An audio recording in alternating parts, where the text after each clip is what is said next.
5 minutes ago, the GIWA carried out an incredible strike. Explosions ripped through Vladivostok. A secret deal between Iran and Russia has been exposed, and it's a complete shock. Britain is entering the war with powerful support for Ukraine. Nothing like this has ever happened before. Infernal flames in Moscow and numerous casualties. The West has given the green light. Putin is taking revenge. Explosions at Serbian factories. And Russia itself is on fire. Warehouses are burning, factories are burning. Watch all of this in the new Sunday episode of Hotspot. The GUR has delivered an incredible strike. Explosions thundered at the Russian Marines base right in Vladivostok. This is a record-breaking strike. Personnel and equipment have been destroyed. Serbia has been exposed. A knife in Russia's back. Hundreds of thousands of shells are heading to Ukraine, and Putin is taking revenge. Explosions in Serbia. Details of a shocking deal have been revealed. Here's what Iran received for the drones. Watch the report. The Ukrainian armed forces have successfully taken out Russia's most advanced electronic warfare system, the Borisogledsk-2. Fighters from the 413th Raid Battalion detected the station and struck it from a distance of about 70 kilometers.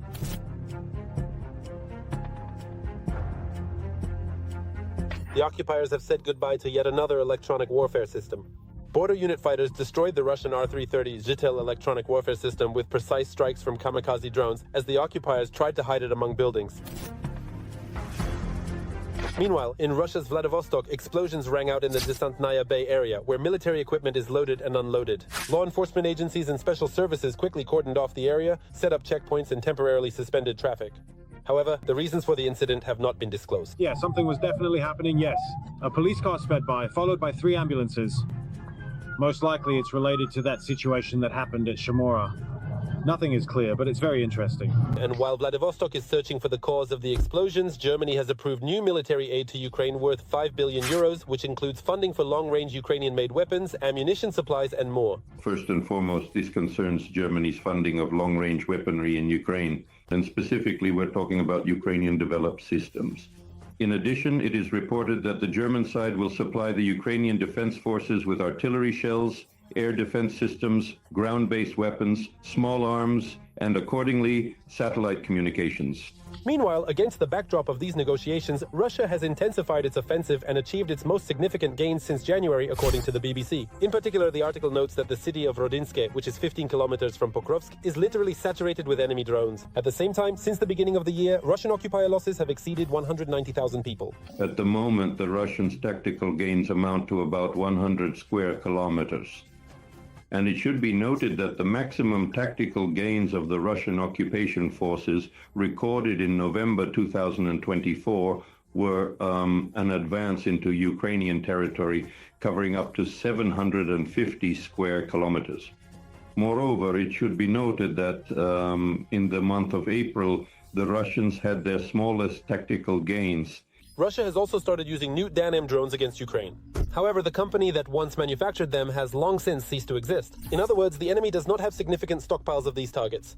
This information should be treated with great caution because apparently it may actually refer to Iranian hybrids equipped with jet engines. If this information is confirmed, then it will indicate that the Russian Federation has acquired strike capabilities with a range of about 400 kilometers. And Moscow transferred nearly 2 tons of gold bars to an Iranian company, totaling around $104 million as payment for the Shahed 136 attack drones. If this information is confirmed, 104 million is equivalent to about 2 to 2,500 Shaheds. For reference, the plant in Yelabuga, which was built with the participation of Iranian specialists, currently has the capacity to produce about 10,000 Russian Geran 2 drones. This is a copy of the Shahed 136. So we're talking about the possible transfer by Iran of drones to the Russian Federation in quantities comparable to the plant's quarterly output in Yelabuga. In addition to its cooperation with Iran, the Kremlin continues to receive weapons from North Korea. North Korea may have supplied Russia with up to 9 million artillery shells and at least 100 missiles in just the past year and a half. In exchange for this assistance, Putin gave Kim Jong-un at least 1 Pantsir-class air defense system vehicle. Let me remind you, until quite recently, reports mentioned a maximum of 5 million shells that may have been supplied by North Korea. But even 5 million shells raises certain questions. But even taking into account the modernization of Rheinmetall's production and the U.S. military-industrial complex, the total number of munitions produced by the defense industries of Europe and the United States is about 1,200,000. So the question arises, where did North Korea get 9 million shells that they supposedly transferred to the Russian Federation? A new line of defense for the Ukrainian armed forces, a new Maginot Line across the entire country. What is the Ukrainian army preparing for? The aggressor's appetite is only growing. The enemy's plans for the summer have been revealed. Here's what Putin is planning. Find all the answers in this video. The Russians are putting pressure on the Sumy region. A report on the situation on the northern front. In the northern direction, there has been an escalation of hostilities in the Sumy region. According to the Institute for the Study of War, Russian forces have intensified offensive operations to the north and northeast of the city of Sumy, capturing several settlements. According to military analysts, the occupiers currently control Konstantinovka and Vladimirovka, which are located north of the regional center. At the same time, Russian military bloggers report advances in the directions of Yablunivka, Myropilia, and Novonikolivka, and also claim to have entered the village of Alexeyevka. On March 29th, the enemy attempted to break through in the direction of Kondratovka, which is located north of Sumy, as well as in the area of Yunakovka to the northeast. According to representatives of the State Border Guard Service of Ukraine, Andriy Demchenko, Russia has concentrated significant forces in the Kursk region, which may indicate preparations for a further offensive deeper into Ukrainian territory. At the same time, as noted by the Institute for the Study of War, on May 29th, Russian offensive actions in the border area of the Kursk region did not yield any confirmed results, which indicates significant resistance from Ukrainian forces and the difficulty the enemy faces advancing in this direction.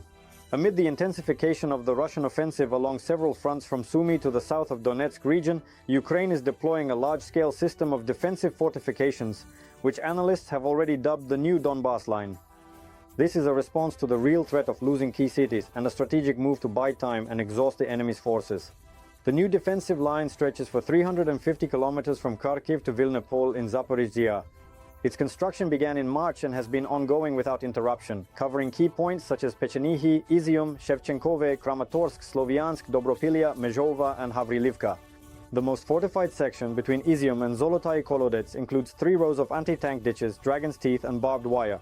For the first time, Ukraine is systematically applying the experience of previous years, creating a deeply layered defense that does not depend on the integrity of the front line.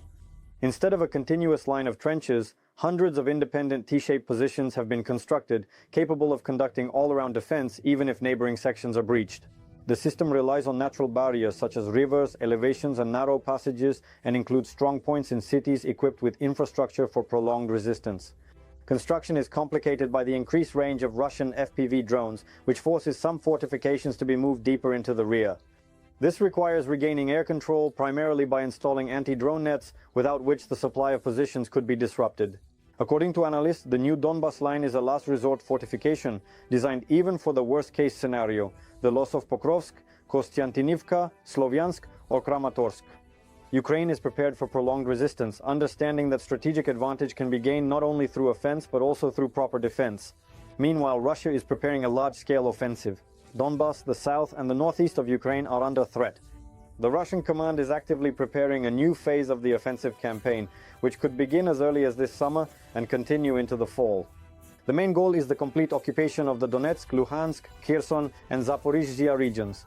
If sufficient resources are available, the enemy also aims to expand the front to the Sumy, Kharkiv, and even Dnipropetrovsk regions. At present, Russia does not yet have the full capability to seize all the territories it has planned.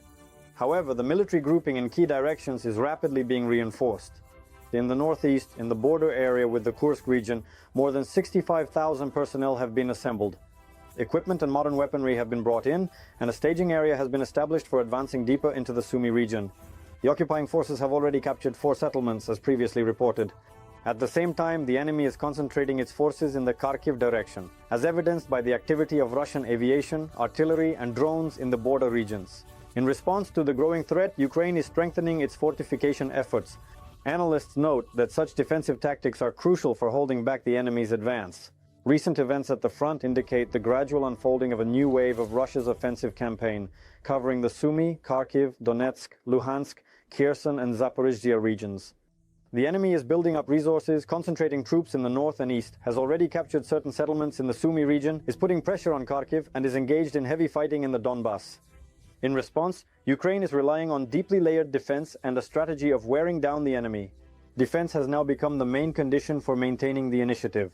For the first time, Ukraine is systematically applying the experience gained over 3 years of war. The fortifications are based on natural barriers, have an independent structure, and rely on logistics and anti-drone solutions. At the same time, analysts emphasize that time is working against Russia. If Ukraine can hold the front, secure reserves, modernize its air defense, and intensify the use of long-range weapons, then the enemy's offensive is only a matter of time, while Ukraine's survival depends on proper preparation and resource management. That's all for today. Tune in tomorrow for more news. London has shocked the world. Putin is in a frenzy. This act of support for Ukraine has truly stunned everyone. Russia has been hit by its own billions. The Kremlin is furious. Putin, enraged, is taking it out on those around him. Britain has played its trump card, the $3 billion in frozen Russian assets. Moscow definitely did not expect such a blow. Russian money will now work for Ukraine. Ukraine has signed a framework agreement with the United Kingdom to receive $3 billion as part of the G7 ERA initiative.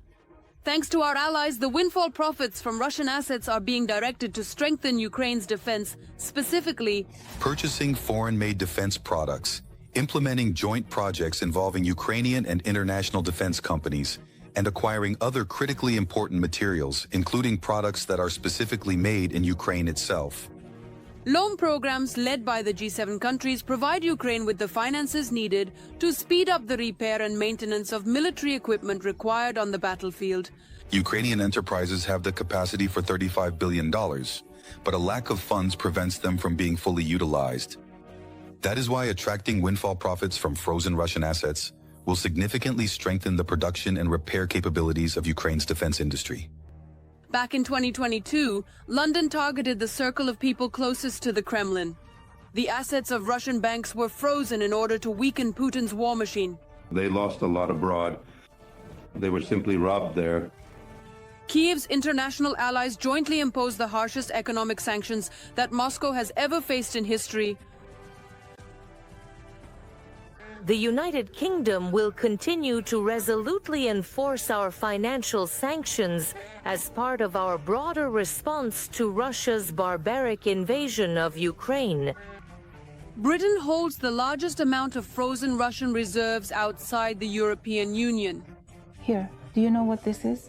This is a notice stating that the yacht has been seized. Every voice matters. Join our community, support independent journalism and help us bring you the truth from Ukraine. Become a member of Ukraine today. Join us now. London has frozen more than $30 billion of Russian assets since the start of the full-scale war, including the forced sale of Roman Abramovich's Chelsea Football Club. By working with our allies, we have deprived Russia of more than $400 billion, which is equivalent to 4 years of Russian military spending. The United Kingdom, like many countries around the world, is participating in a mechanism to provide Ukraine with a loan using assets of the Russian Federation, under which the funds will be repaid through a windfall tax on profits generated from the frozen Russian assets. The Kremlin is very unhappy about this. Britain's transfer of Russian-owned funds to Ukraine is a blatant violation of international law. They will have to return to Russia what they are now so generously handing out, just as Trump is now being forced to reverse Biden's reckless decisions regarding Ukraine. But this will undermine trust in the British financial system forever, because what has happened destroys the principle of the inviolability of property, which is the foundation of the entire global financial system.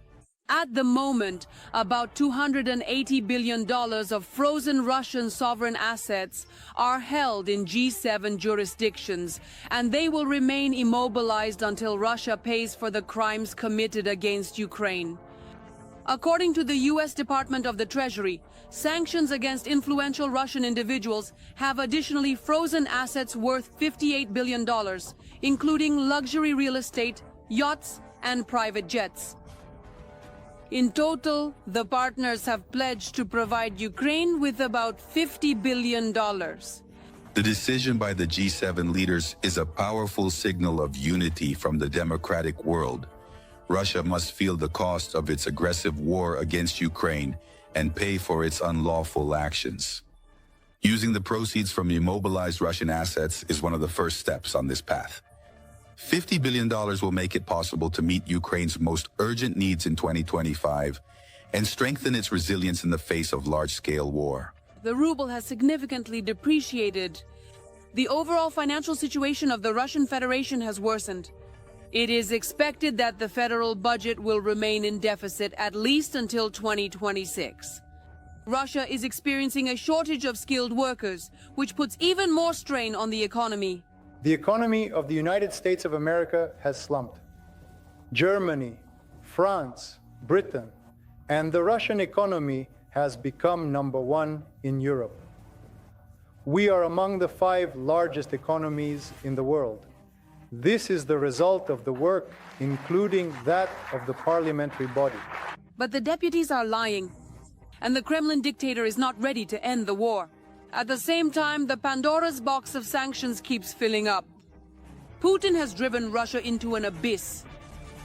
It has begun. The enemy is advancing along the entire front line, a terrifying unveiling of the truth. Russia has admitted that it will occupy all of Ukraine if Europe does not stop supplying weapons. A shocking statement from Medvedev. How real are these threats from Russia, and what should we prepare for? Find out right now. Russians are shouting that they supposedly want peace, but the Europeans are trying to interfere. The Russian Federation even requested a UN Security Council meeting over alleged threats to global peace caused by the actions of European countries. And on top of that, they never forget to justify their strikes on Ukrainian civilians. It's the same old tune. Ukrainians are to blame for everything. All these actions by Kiev, which we were just talking about yesterday, about what happened on the eve of Victory Day. These actions by Kiev, of course, they are at odds with the supposed desire for a peaceful process. Of course, we condemn these actions.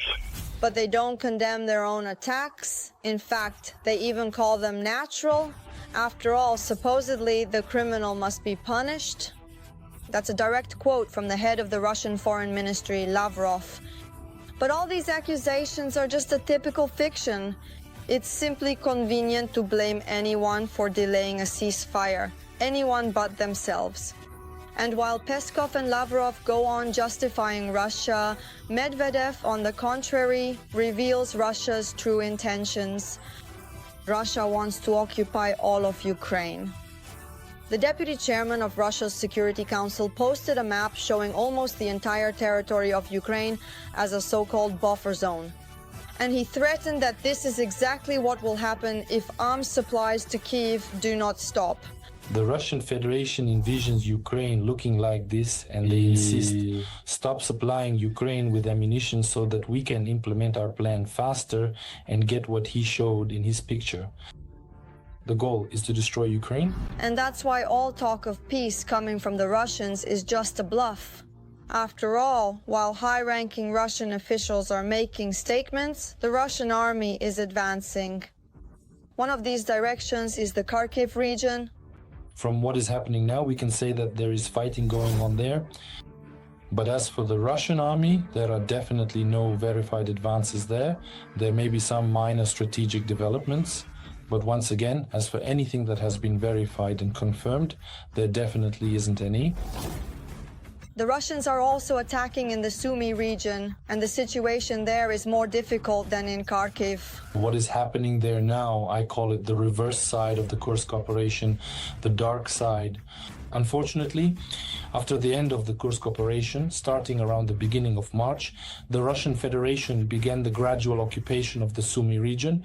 And now, as of today, well, Deep Street shows 60 square kilometers under occupation. But I see that about 100 square kilometers of territory in the Sumy region are under occupation by the Russian Federation. And gradually they are expanding their presence. The main danger from the Russian army is not even the capture of the city of Sumy. I think they don't have the strength for that right now.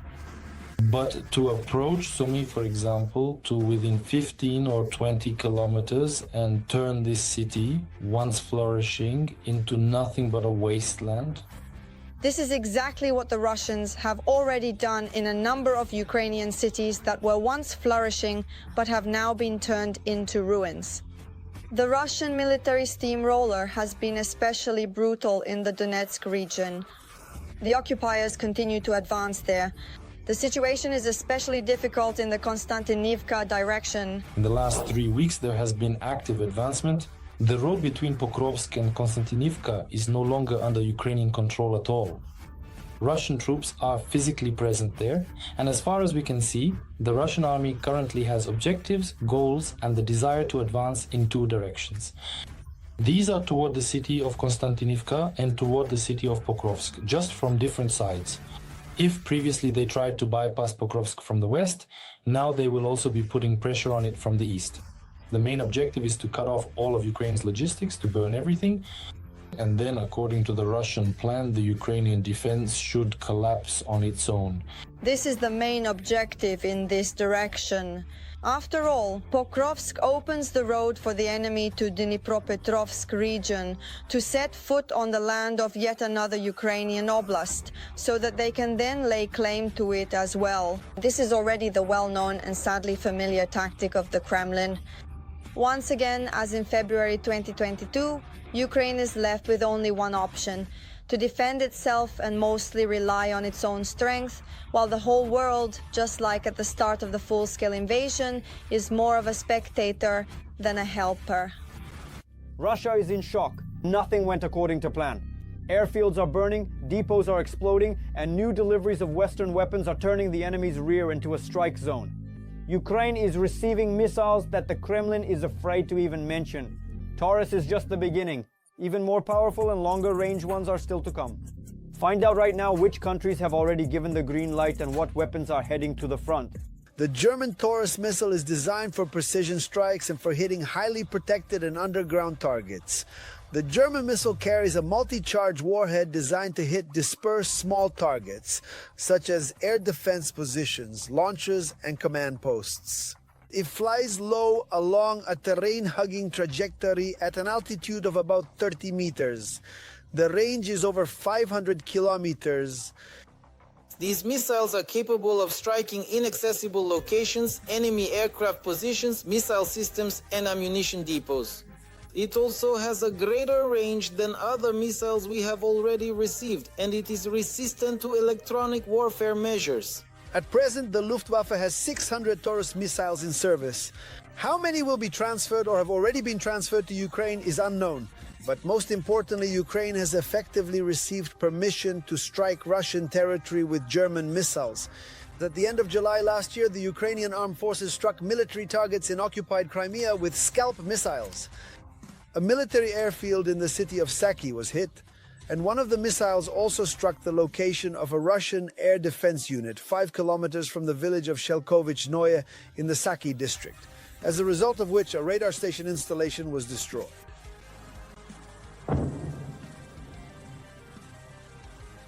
At that time, Ukraine did not yet have permission to carry out missile strikes on Russian territory. Now, however, the Ukrainian armed forces can plan combined missile and drone strikes, for example, on the military port of Novorossiysk. An F-16 takes off and launches a Taurus missile from Odessa, Kremenchuk, or Kropivnitsky. A strike on the Kerch Bridge is also possible. It is the Taurus missiles that pose the greatest threat to the bridge crossing over the Kerch Strait. Thanks to its design, this high-precision missile can strike the bridge supports and destroy them. It is a two-stage missile.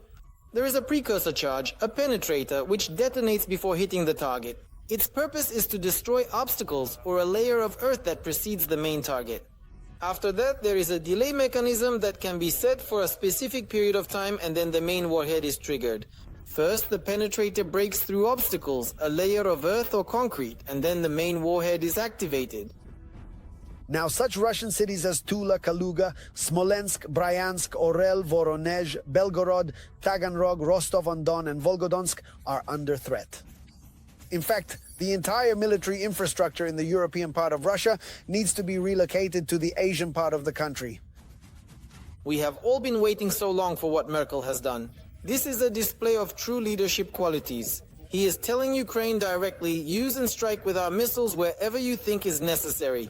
I think, first and foremost, this permission to strike will give Ukraine the opportunity to hit the airfields from which bombers take off to destroy peaceful Ukrainians. Taurus, ATAKMS, and Storm Shadow missiles are strikes deep into Russia at a range of 300 up to a maximum of 500 kilometers. But France has a missile that can go much farther. This is the MDCN. It is also known as the Scalp Naval, and this missile is in service with France. The Mid-CN is specifically developed based on the Scalp, with a stated range of over 1,000 kilometers, and a warhead weighing approximately 300 kilograms. And such a range truly means the capability for genuinely long-range strikes. This is a naval missile, and to launch it from land, it would need to be adapted. But if France decides to supply such missiles to Ukraine, engineering solutions will not be an obstacle. And if the Ukrainian armed forces have MDCN missiles, that would mean strikes on Moscow, and such news is unlikely to please Putin. That's all for today. Please like and leave your comments. And catch more news in the next episode of Hotspot.